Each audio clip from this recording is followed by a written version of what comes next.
Hi friends, welcome to my channel restart ECS. ఈరోజు మనం నేర్చుకోబోయేటువంటి అంశం ఏంటంటే భారతదేశానికి యూరోపియన్ల రాక. భారతదేశానికి యూరోపియన్లు ఎందుకు వచ్చారంటే మన దేశంతో వస్త్ర వ్యాపారం చేయడానికి. మనకి శాతవాహనుల కాలం నుంచే భారతదేశ వస్త్రాలంటే మనకు విదేశాల్లో బాగా డిమాండ్ అనేది ఉంది. ముఖ్యంగా యూరోప్ కంట్రీస్లో భారతదేశం యొక్క వస్త్రాలంటే డిమాండ్ అనేది ఎక్కువగా ఉంది. రోమ్ నగరంలో ఉన్నటువంటి స్త్రీలు భారతదేశంలో ఉన్నటువంటి సిల్క్ వస్త్రాల మీద ఎక్కువ ఇష్టం అనేది పెట్టుకున్నారు. వీళ్ళు బంగారం ఇచ్చి మరీ మన దేశం యొక్క వస్త్రాలు కొనేవాళ్ళని మనకు మూడవ శతాబ్దంలో ప్లీనీ తను రాసినటువంటి న్యాచురల్ హిస్టరీ అనేటువంటి గ్రంథంలో చెప్పడం జరిగింది. మరి యూరోపియన్ కంట్రీస్ మధ్యధరా సముద్రం గుండా తర్వాత ఈజిప్టు సిరియా దేశాల గుండా భారతదేశానికి వచ్చి భారతదేశంతో వస్త్ర వ్యాపారం అనేది చేయడం జరిగిందనమాట. అయితే 7వ శతాబ్దంలో ఈజిప్టు తర్వాత సిరియా ఈ దేశాలు అనేది అరబ్బులు ఆక్రమించుకొని యూరోపియన్ వ్యాపారస్తుల్ని ఈ దేశాల గుండా రాకుండా చేయడం జరిగిందనమాట. అందువల్ల అరబ్బులు మాత్రమే మన దేశంతో వ్యాపారం చేసి ఎక్కువ లాభాలు గడించారు. అయితే యూరోపియన్ దేశస్తులు 1453 దాకా కూడా కాన్స్టాంటినోపిల్ ద్వారా తమ వ్యాపారం చేసుకునే వాళ్ళు అనమాట. ఈ కాన్స్టాంటినోపిల్ అనేటువంటి నగరం కూడా 1453లో తుర్ష్కులు గెలుచుకోవడం జరిగింది. అందువల్ల యూరోపియన్ దేశస్తులకు భారతదేశంతో ఉన్నటువంటి వర్తక సంబంధాలు తెగిపోయాయి. కాన్స్టాంటినోపిల్ అనేది యూరోప్ కంట్రీస్ను భారతదేశంతో కలిపేటువంటి ప్రాంతం అనమాట. ఈ కాన్స్టాంటినోపిల్ అనేటువంటి ప్రాంతము 1453లో క్లోజ్ కావడం జరిగింది. ఎందుకంటే తుర్ష్కులు కాన్స్టాంటినోపిల్ నగరాన్ని ఆక్రమించుకోవడం జరిగింది 1453లో. మరి వీళ్ళు మధ్యధరా సముద్రం గుండా కాకుండా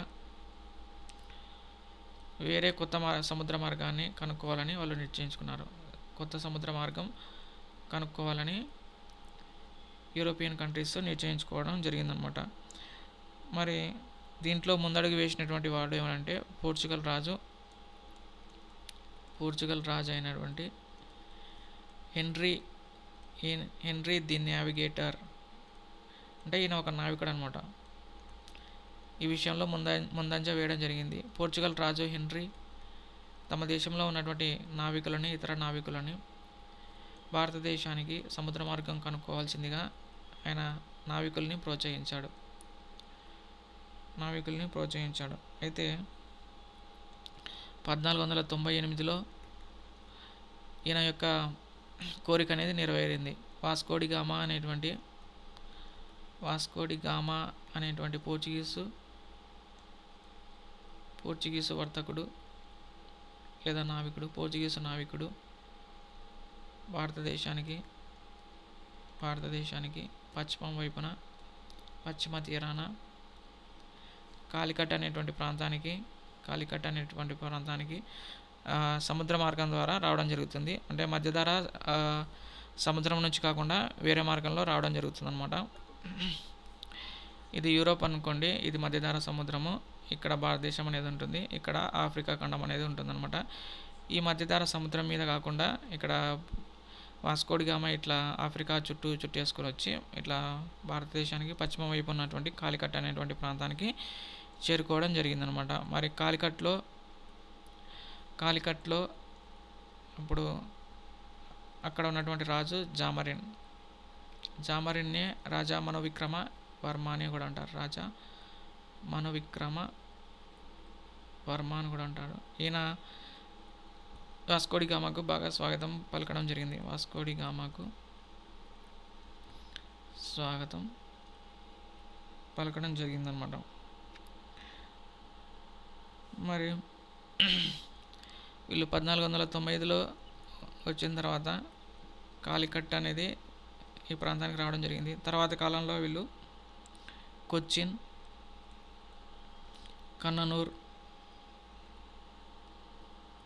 అనేటువంటి ప్రాంతాల్లో కూడా వీళ్ళు వ్యాపార కేంద్రాలని ఏర్పాటు చేసుకోవడం జరిగింది. వ్యాపార కేంద్రాలని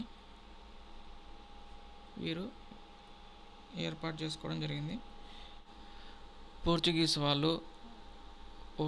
వాళ్ళు ఇండియా తోటి, చైనా తోటి, ఆగ్నేయ ఆసియా దేశాలతోటి వ్యాపారం అనేది నిర్వహించుకోవడం జరిగింది. 1498 వాస్కోడి గామా కాలికట్ తీరానికి చేరుకున్నాడు అని నేర్చుకున్నాము. అక్కడ జామరిన్ వాస్కోడి గామాకు స్వాగతం పలికాడని నేర్చుకోవడం జరిగింది. వీళ్ళు 1498లో వచ్చిన తర్వాత 1500 నుంచి 1509 మధ్య కాలంలో హిందూ మహాసముద్రం మీద ఆధిపత్యం అనేది నెలకొల్పుకున్నారు. 1503 నాటికి పోర్చుగీస్ వాళ్ళు కొచ్చిన్ వద్ద వర్తక స్థావరాన్ని ఏర్పాటు చేసుకోవడం జరిగింది. మరి వర్తక స్థావరాన్ని ఏర్పాటు చేసుకున్న తర్వాత పోర్చుగీస్ వాళ్ళు ఈ వర్తక స్థావరాన్ని చూసుకోవడానికి పంపినటువంటి మొట్టమొదటి రాజప్రతినిధి ఎవరంటే ఫ్రాన్సిస్ డి ఆల్మిడా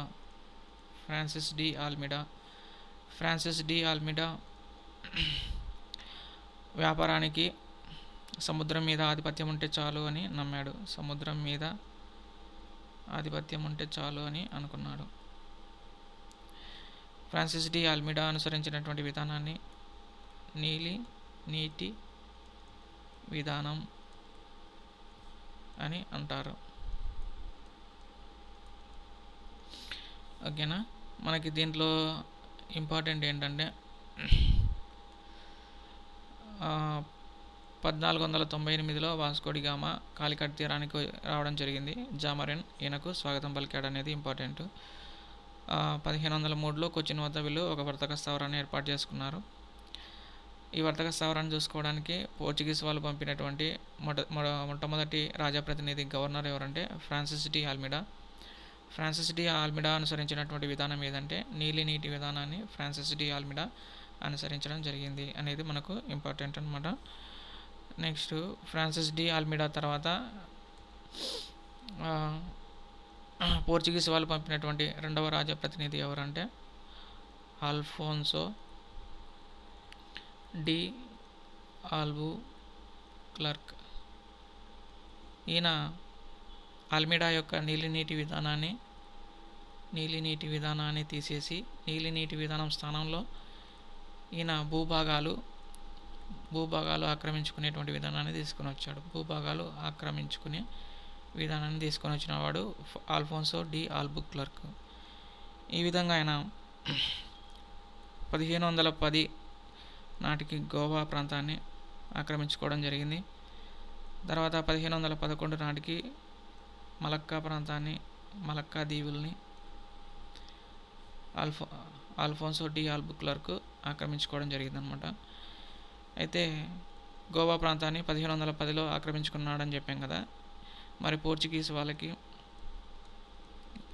వాళ్ళు ఈ గోవాని మలక్కా దీవుల్ని ఆక్రమించుకోవడానికి మనకు విజయనగర పాలకుడు శ్రీకృష్ణదేవరాయలు సహాయం చేయడం జరిగింది.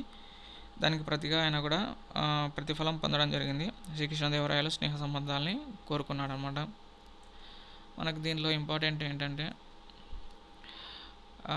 పోర్చుగీస్ వాళ్ళు పంపినటువంటి రెండవ రాజప్రతినిధి ఎవరంటే ఆల్ఫోన్సో డి ఆల్బుక్లర్క్. ఈయన పోర్చుగీసు గవర్నర్లలో గొప్పవాడు. ఈయన నీలినీటి విధానాన్ని తీసేసి ఈయన భూభాగాలు ఆక్రమించుకునేటువంటి విధానానికి వచ్చినటువంటి గవర్నర్ అనమాట. అందువల్ల ఈయన మన భారతదేశంలో 1710 నాటికి గోవా ప్రాంతాన్ని ఆక్రమించుకోవడం జరిగింది. 1511 నాటికి మలక్కా దీవిని ఆక్రమించుకోవడం జరిగింది. మెయిన్గా 1510కి గోవాను ఆక్రమించుకున్నాడు అనేది ఇంపార్టెంట్ మనకి. తర్వాత ఈయన పోర్చుగీస్ వాళ్ళకి భారతదేశంలో సహాయం చేసింది ఎవరంటే విజయనగర పాలకుడు అయినటువంటి శ్రీకృష్ణదేవరాయలు. ఈ ఆల్ఫోన్సో డి ఆల్బుక్లర్క్ లూయిస్ ఫ్రేజర్ అనేటువంటి తన సెక్రటరీని తన రాయబారిని శ్రీకృష్ణదేవరాయల దగ్గరకు కూడా పంపించడం జరుగుతుంది. ఈయన యొక్క పట్టాభిషేకానికి ఆయన హాజరు కావడం జరుగుతుందన్నమాట. దీనికి ప్రతిగా పోర్చుగీస్ వాళ్ళు శ్రీకృష్ణదేవరాయలకి మేలిమి గుర్రాలను ఇవ్వడం జరుగుతుంది. అలాగే అనేక పంటలని మన దేశంలో వీళ్ళు ప్రవేశపెట్టడం జరిగింది పోర్చుగీస్ వాళ్ళు. ఓకేనా, బంగాళాదుంపలు, టమాటాలు, తర్వాత మిర్చి ఇలాంటి పంటలు అనేది మనకు పోర్చుగీస్ వాళ్ళ దగ్గర నుంచి రావడం జరిగింది అనమాట.